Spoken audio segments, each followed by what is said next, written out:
Hi, everyone. The period between the late 1970s and the late 1980s may be called the period of the decline of apartheid. We may also call it the period of the crisis of apartheid. Um, but the inherent inequities and unfairness of the system really came to be a major hindrance to the development of the state in this period. And the white government was increasingly forced to reckon with the problems that this system created. They did this reluctantly, and it took, of course, some time for real change to be brought about. And even, once the recognition was made, it still took a fair bit of time before anything really dramatic happened. So that's the history that we want to talk about over this lecture and the following lecture, and that will lead us to the period of transition.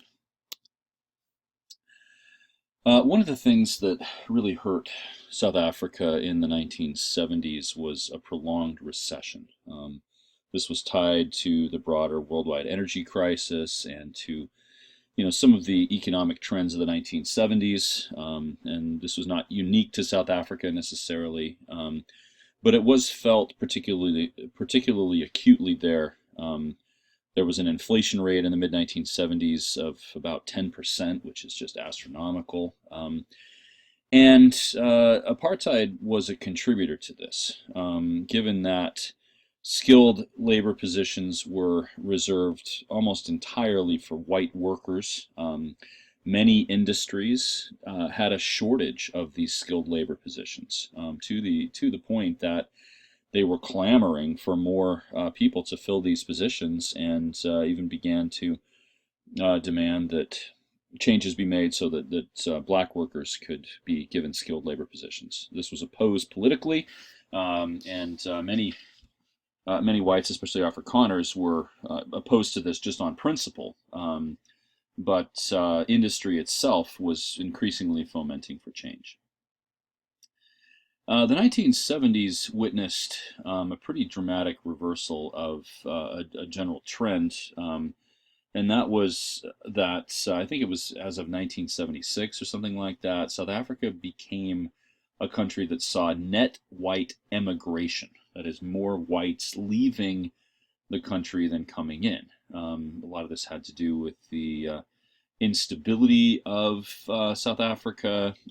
Well, some of this had to do with the instability of the economy with this recession, but a lot of it had to do with the political violence, especially in the wake of the Soweto uprising and all that followed that, right? So whites were moving out of South Africa, and this made it increasingly difficult to justify white rule.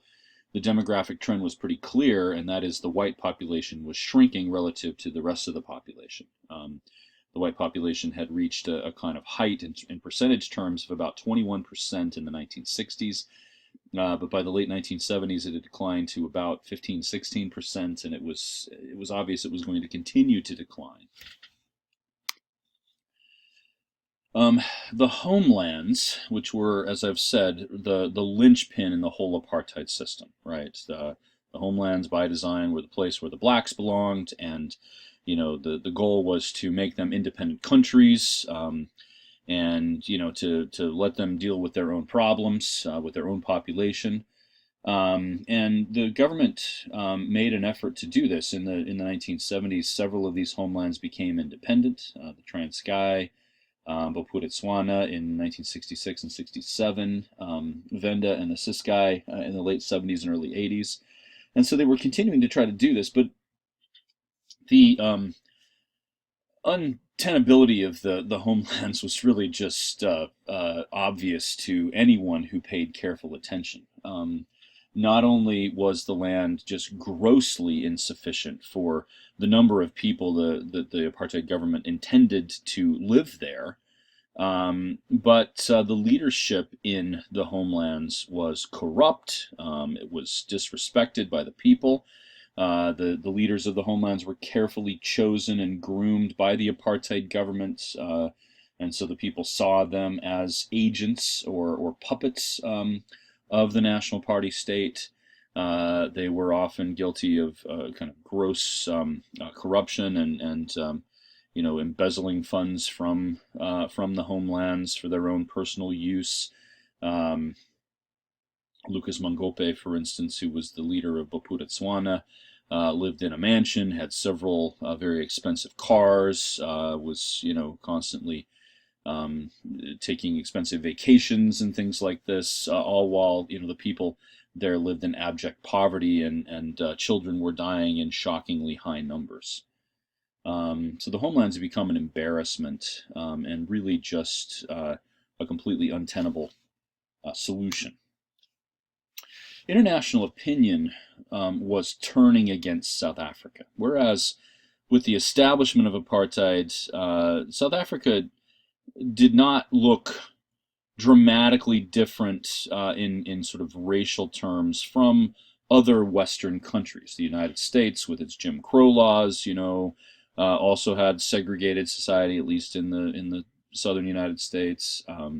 European attitudes toward people of African extraction were fairly racist at that point in time, right? So South Africa was not a huge outlier. By the late 1970s, it had become such. For one, it was no longer surrounded by African countries that were controlled by Europeans. The Portuguese got out of Mozambique and Angola in the mid-1970s. The British had withdrawn from from pretty much every colony in Africa by the mid-1960s. Kenya, 1966, I believe. And Rhodesia was holding on. Rhodesia had actually declared independence as a white-run state in the mid-1960s, but was embroiled in a civil war, which came to a head in 1979-1980 with the overthrow of the Rhodesian government and the establishment of the country of Zimbabwe. Southwest Africa, which that's the name that the South Africans doggedly held on to for what most people were now calling Namibia, was controlled largely by South Africa, but international opinion on that issue was decidedly against the South Africans. The UN had condemned their involvement in Southwest African affairs repeatedly. And so South Africa was becoming a unique nation. There was no other nation founded quite like this on the principles of racism and minority rule.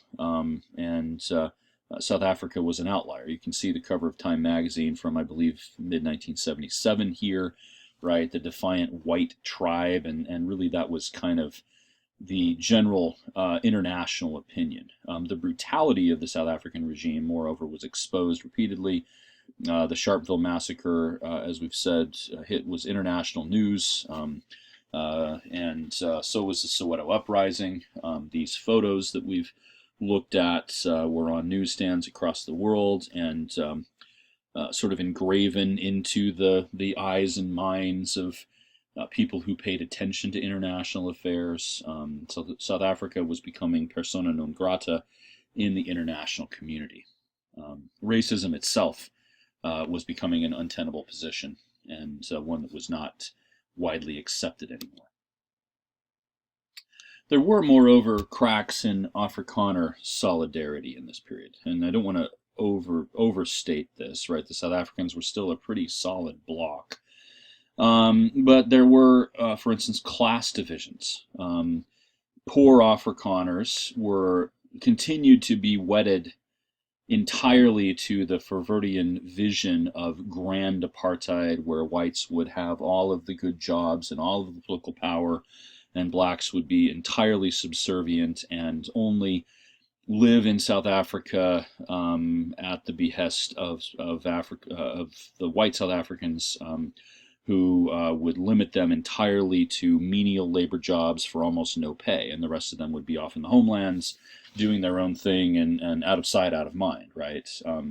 That was still the opinion of poor South Africans who were misinformed about all of these obvious problems that the South African state was having.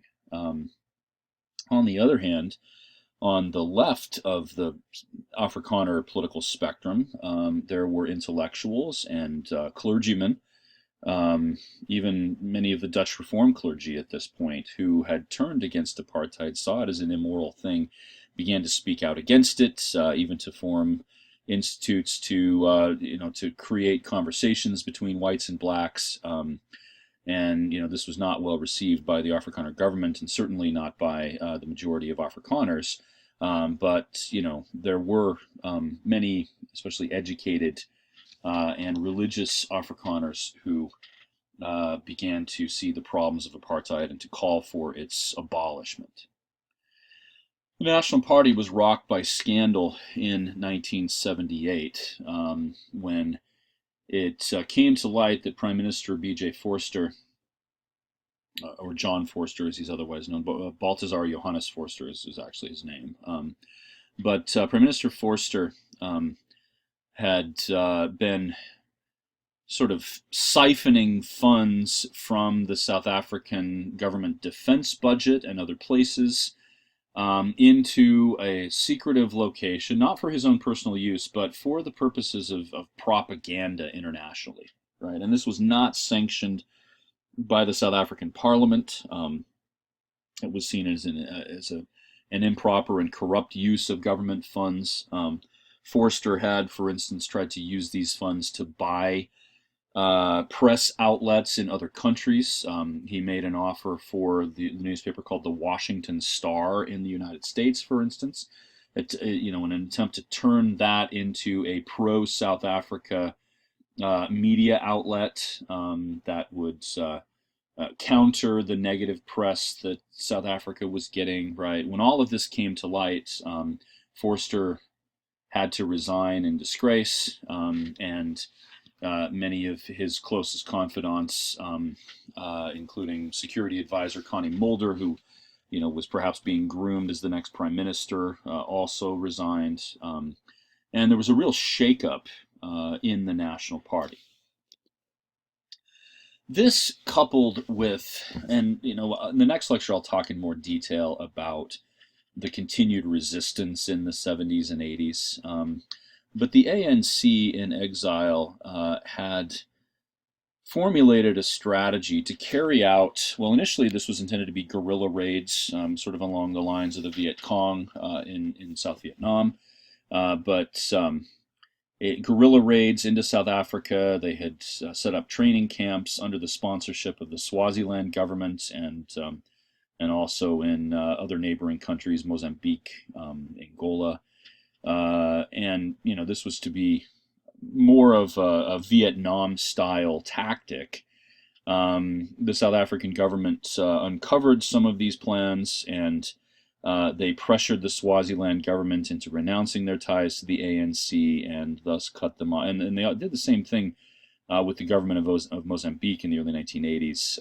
And so these guerrilla plans really never fully materialized. However, the ANC did carry on a sabotage campaign in the late 70s and into the 1980s, where they chose mostly industrial and government targets.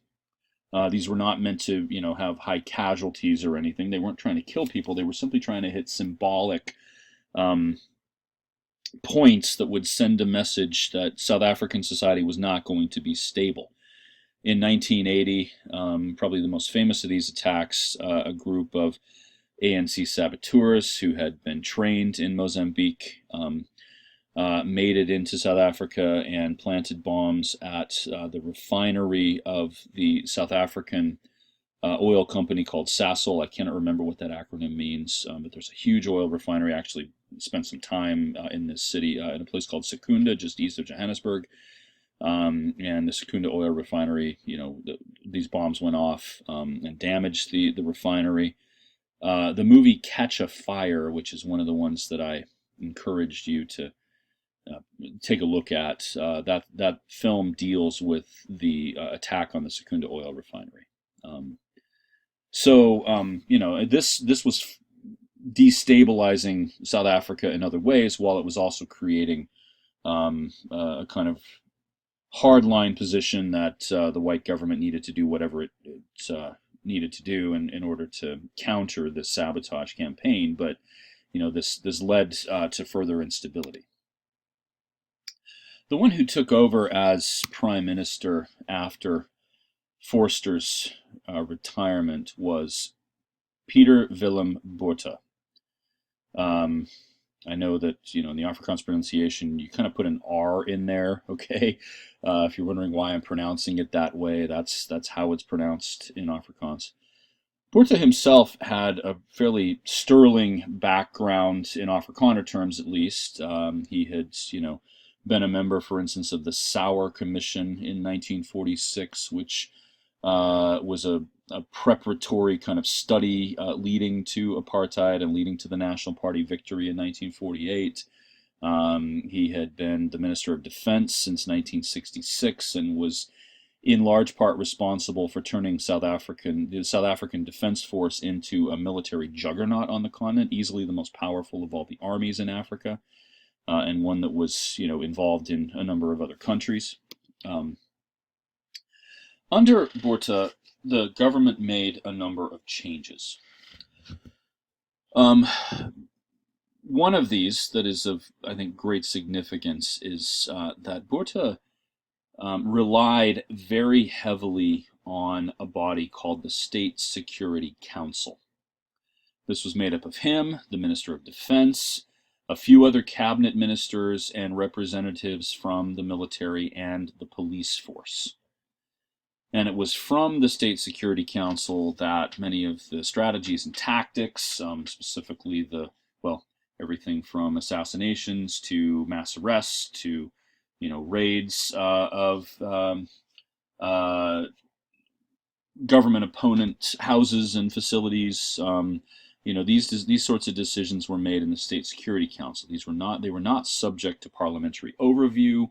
And so the South African government became increasingly secretive, and the most important decisions were made in this very limited body. From this came the policy of, at least in the government terms, the total strategy, right? That really, it's a very generic term, right? This meant essentially they were going to do whatever they needed to do to hold on to power, okay? Part of the total strategy was a series of assassinations and abductions of enemies of the government.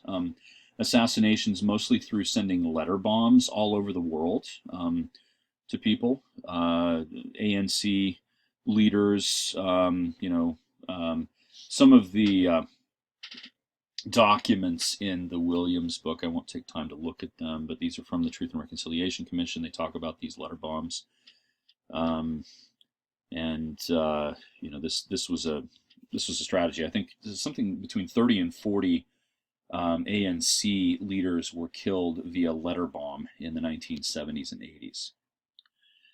The Botha administration continued and escalated some of their military campaigns, especially the civil war going on in Angola.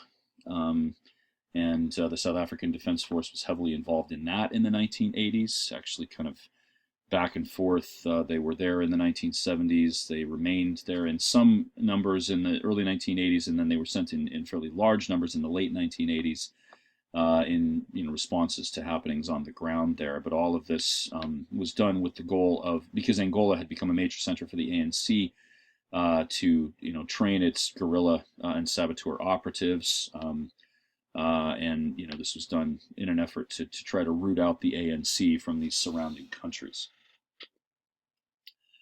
Total strategy also included absolute control of the press, and the parliament enacted a number of laws in the early 1980s, stating, for instance, that no press outlet could report anything about arrests or anything to do with security measures in South Africa, right? So there was little overview of by civil society of the operations of the government. Now, while it was becoming increasingly secretive and effectively waging a kind of war against the ANC and other political opponents. It was also beginning to relax some of the strictures of apartheid in an effort to appease the black population and to get them to accept the state of affairs under white rule. These, of course, failed miserably, and for reasons I think we can all understand, right? They legalized trade unions for black Africans in 1979. Of course, black Africans had been involved in trade union activities illegally, the entire period of apartheid, and had been quite successful in the 1970s at this. This led to the formation of many, many unions, including a couple of kind of umbrella union organizations, the most important of which is COSATU, the Congress of South African Trade Unions. The symbol is pictured here on the slide under the photograph of P.W. Botha himself. The slogan, I think, is important: an injury to one is an injury to all, right? The COSATU came to represent, in the absence, so to speak, of the official ANC, came to represent the ANC interests. And actually, Cyril Ramaphosa, who is the current president of South Africa and the leader of the ANC, sort of cut his political teeth as a leader of COSATU in the 1980s. And so this is, an important organization in a number of respects. In an effort to try to win over more of the population, the apartheid government, for the first time, decided to open up political representation to non-whites. And so they created a new constitution that was put into place in 1983 and 84.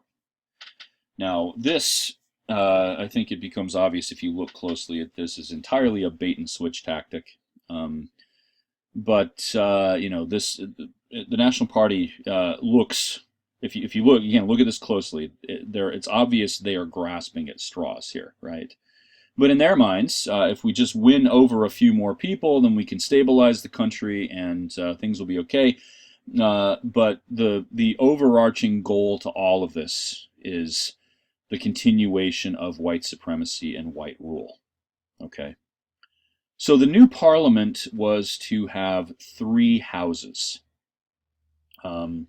Each of these houses would be uniracial.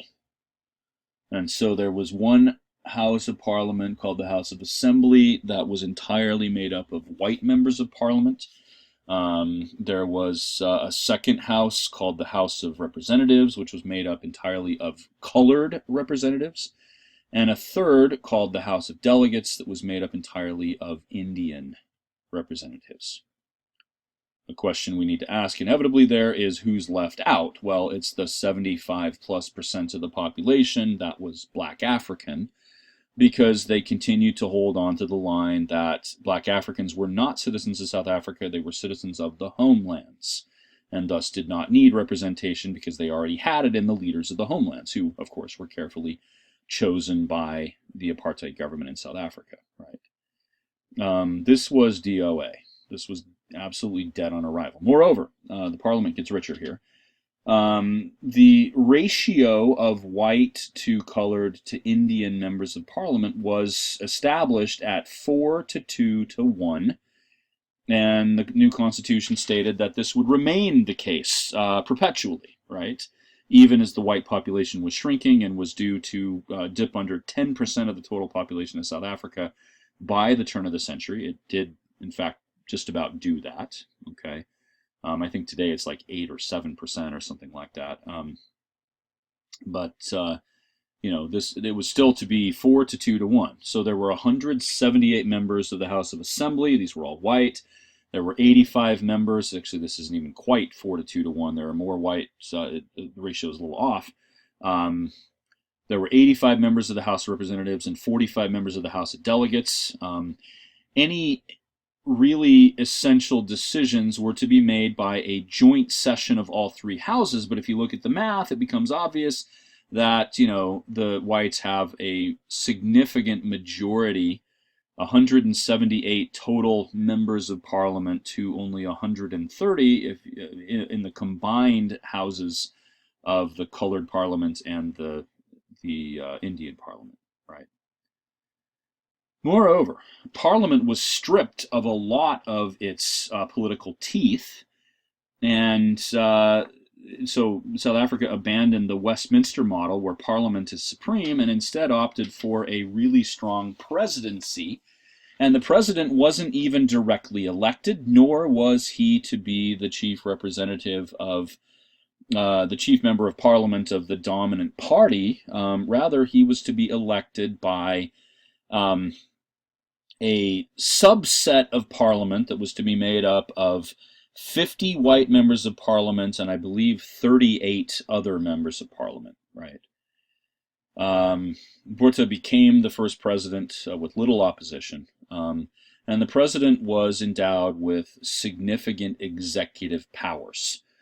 And then a few other changes. The cabinet was to be divided. The cabinet, and then they sort of redistricted or made different sort of representative precincts in South Africa. So they shifted things around a great deal. I'm not going to go into all of the details here, but they created these two categories of government activity. They were called general affairs and own affairs, right? So in the various districts of South Africa and in the cabinet itself, there were both general bodies made up of multiracial groups and uniracial bureaucracies. And the uniracial bureaucracies dealt with what were called own affairs, right? So there were white bodies that dealt entirely with the affairs of the white community. There were colored bodies that dealt entirely with the affairs of the colored community, and Indian bodies that dealt with the affairs of the Indian community. The general affairs fell largely under the control of, well, not largely, entirely under the control of the cabinet, and all of the cabinet members tasked with general affairs were National Party members, and they were all white. The most important of all the general affairs were what they called the African affairs, or the native affairs, and this has everything to do with the black population. That fell entirely under Botha and his closest advisors, right? So Parliament was stripped of its powers to kind of weigh in on these things, for the most part. No representation at all for black Africans, none, okay? So this was seen as a joke, not only by the blacks, but also by the coloreds and Indians. Even many whites sort of said, really? That's what we get, right? This isn't going to work, obviously, okay? Botha himself was ecstatic. He said, "We have turned a new page. This is the most significant step we've ever taken. This is the end of apartheid. This is a new chapter in South African history." He was just effusive in his praise for this new constitution. When it came down to it, a tiny percentage of even the colored and Indian voters ended up registering to vote or voting in the elections, and the new colored and Indian parliament bodies really were not representative in any way of their interests. This did create a much larger bureaucracy, and so more and more people became employees of the government and became dependent in that way on the government, right? And so really South Africa was going to succeed or fail on the basis of the effectiveness of its government.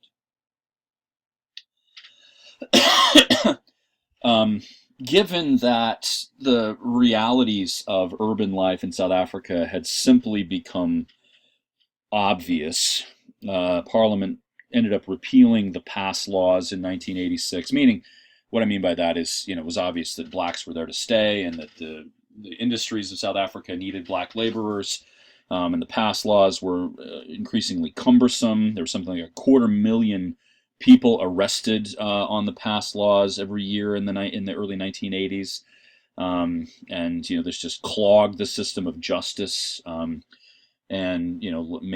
had repercussions on industries where workers wouldn't show up because they'd been arrested for not carrying their passes, right? So these were repealed in 1986. These regional service councils were created, which included black representatives, but these were not elected. They were chosen by the government very carefully on the basis of those who, were friendly in some way to the National Party. And so they were not really representative of anything. Other measures, there was some desegregation. Some of the segregation signs were taken down. Places were opened up to multiracial meetings. Political parties that were multiracial were made legal. Even things like sex and marriage between people of different races was now made legal. Okay, and there was some increased funding for black education, including trade schools and things to prepare black laborers to take up skilled positions. But even after all of this, and it was pretty paltry, relatively speaking, the government was still spending 7 times the amount to educate a white student as it was to educate a black student, even after all of this was put into place.